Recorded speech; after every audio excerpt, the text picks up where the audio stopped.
What's going on, everybody? Welcome to the Week 14 NFL Cash Game Review for DraftKings. I'm Ben Hover. In this video, I'll be going over the process that led me to what was ultimately a pretty disappointing lineup this week in cash games. And, what I was disappointed in was less so the results, but more so the indecision that I felt as a DFS player this week. And, I'll expand on that momentarily. But if you enjoy this type of content, do me a favor, follow me on Twitter at Ben Hover, subscribe on YouTube, and check for the DFS Dose podcast. New episodes every Friday morning, all that good stuff. But, let's get right into it. This is the lineup that I played on DraftKings this week. Put up 117.12 points. I won 23.4% of my head-to-heads and lost in 100% of the double-ups that I entered. So the cash line was between 132 and 140, depending on buy-in and field, and a lot of different lineup constructions this week I think were in play, and that was evident and reflected by cash game ownership. So I will go through my lineup here in a second, but first I just want to reflect a little bit on the indecision that I felt on this slate and how I handled it in the exact wrong way. So as DFS players, I think we all have weeks where legitimately you make the good plays, the correct plays from a pre-lock process standpoint, and simply catch the wrong side of variance. You miss the cash line, lose the week, and those weeks are tough to swallow. But what I think is tougher to swallow is when you feel like you never truly get a solid grasp on the slate. And I'll say for myself, that was the case this week. I could not figure the slate out from a lineup construction standpoint, especially, but from a player standpoint too. There were so many viable options, I feel like, that especially late in the week, it was almost like paralysis from the wealth of options. The number of different paths you could take this week were many. And, I'm not disappointed with myself for making the wrong 2v2 decision for playing Jack Doyle and Jamison Crowder, which produced 35.2 less points than DeAndre Hopkins and Ian Thomas for exactly the same price. But what I was disappointed in the most was I felt like I never mentally got control of this slate. And rather than continuing to work at it until I did, I opted to just play a default. I didn't feel good about my lineup and I settled. So I played up a lineup construction strategy instead of a slate specific strategy. And that's as fishy as it gets, like going into a season long draft with a set positional draft strategy rather than dictating, how the board falls to adapt. It's the absolute worst. So like I was saying, in a lineup construction sense, I paid up for McCaffrey. I faded DVP as a determining factor and ran Kamara. I punted at wide receiver 3.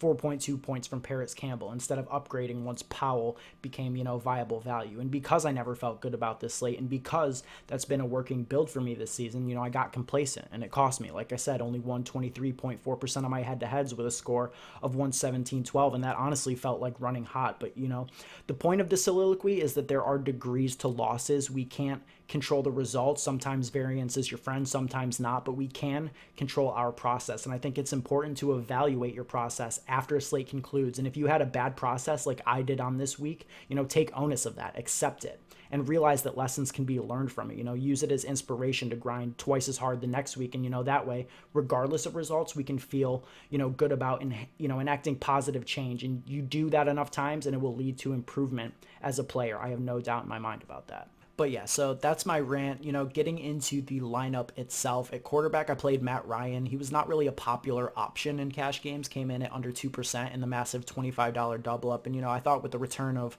Julio Jones, with the return of Austin Hooper, the Falcons being at home, that Ryan was a pretty decent bet to go over 300 yards passing in this spot, which he did end up doing. 313 passing and 2 touchdowns, 24.32 DK points.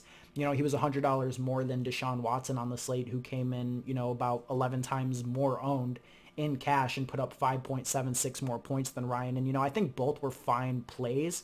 I thought that there was blowout concern with the Texans, and that revealed itself to be true, just, in the complete opposite direction. Obviously, nobody expected the Texans to get manhandled by Drew Lock on the road, but, Watson and the Texans just hit the nut game script and, got down early, and then Watson proceeded to smash.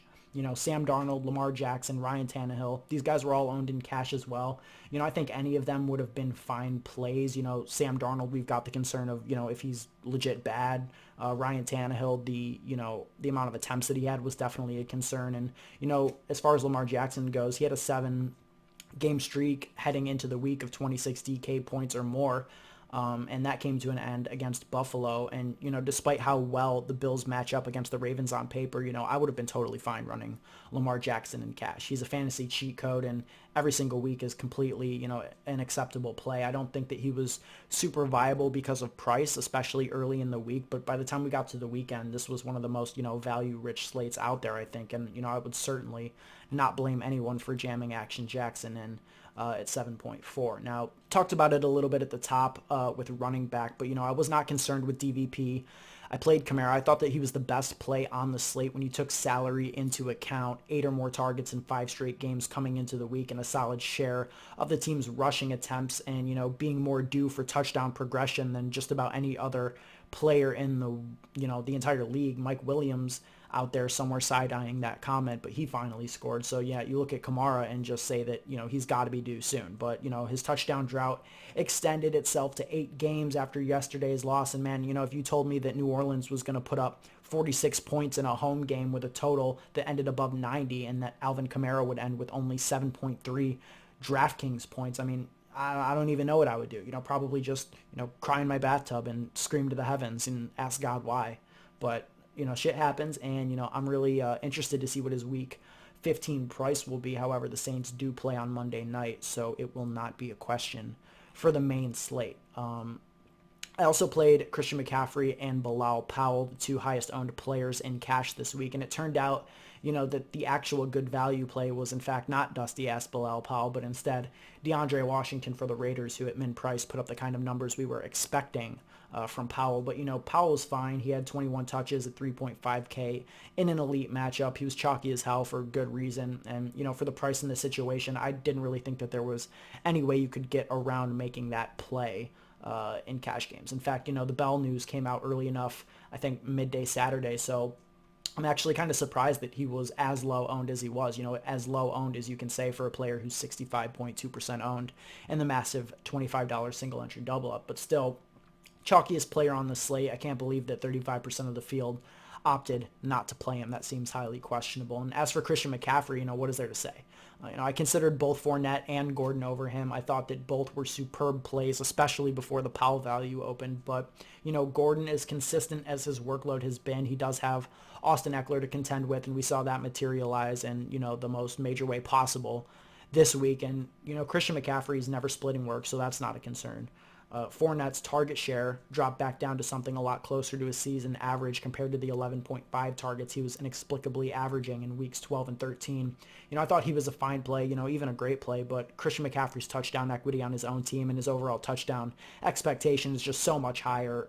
What really needs to be said. McCaffrey caught 11 balls for the 4th straight time playing the Falcons. Just an absolute monster stat line. Absurd.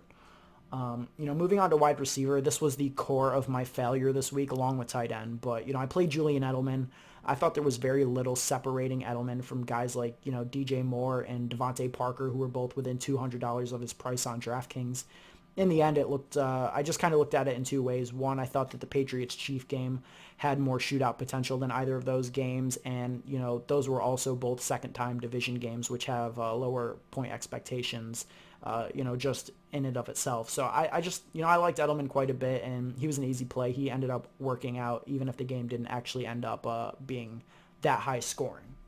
Paris Campbell, who I mentioned earlier, was a flat-out bad play. I assumed that he would jump right in after missing a significant stretch of games and be a near full-time player opposite Zach Pascal, but he only played 49% of snaps. Marcus Johnson outsnapped him in a big way, played 89% of snaps. I didn't really see that coming, but, it was a low floor play with a middling ceiling, and just assuming that he was going to, jump Marcus Johnson in terms of snap share was just, bad process by me. And, I try not to incorporate matchups as a core reason to make a play, and really Paris Campbell was just a flat-out matchup play. I mean, value play as well, but, it wasn't really necessary, I don't think, looking back on it now. I also played Jamison Crowder for $200 more than Robbie Anderson. Feels bad. Crowder caught 3 out of his 7 targets, and Anderson caught 7 out of his 11 targets. Got a touchdown, got the bonus. And I did consider Robbie for cash, and I think that almost nothing really distinguished the two, and I just made the flat out wrong play there. And like I talked about at the top, my biggest consideration this week was whether or not to play Ian Thomas over Jack Doyle. Savings would have allowed me to get up from Crowder to Hopkins. After the Fuller news, I thought that Hopkins was a clear step ahead of guys like Mike Evans, like DJ Moore, like Devontae Parker, and everyone else in that range that I did like for cash. And the thing is that Doyle was just a priority play for me this week. He had 11 targets last week and got the contract extension afterwards, which, it doesn't mean too much, but it did happen. And, no T.Y. Hilton, no Ebron. The Colts love throwing to their tight ends. And I thought that he was just a shoo-in for 10 plus targets again in this spot in a great matchup. And while I didn't believe this ridiculous report from the Panthers that, they were going to be taking Thomas off the field so they could play a fullback out there at tight end, I did think that his floor was considerably lower than Doyle's. Thomas ended up with, better usage than I think anybody could have expected. 85% of snaps, 10 targets, 24% market share of the team. Dude ran, almost 50 snaps in the slot or out wide, just incredible. And he was massively chalky, 46.8% owned in the $25 single entry double up, 5 for 57 and 1 at the Stone Min. Just an awesome play, and I totally botched it. I will admit that. And then finally, defense, really not much to say. I did prefer the Titans slightly more to the Colts, who I ended up going with, but I just didn't have that 200. And look, the Raiders without Josh Jacobs, what can you say? The Titans were a great play, I thought, and the Colts were fine too. Anybody playing Jameis Winston for cheap on DraftKings is going to be a good play. Both the Colts and Titans ended up scoring just within 1 point of each other. Titans had 10, Colts had 11. So I think that you really couldn't have gone wrong with either of those. And there were some other defenses in play too, but those were really the two that I was choosing, between all week. So that is the Week 14 main DraftKings takeaways that I have on this week. I will be back on Thursday to talk about a cash pool, the players that I think are viable for cash games, and we're going to look to bounce back after that week and incorporate some improvements into the process as well. So thank you for watching, and follow me on Twitter at Ben Hover for more thoughts on DFS throughout the week, and I will see you guys on Thursday.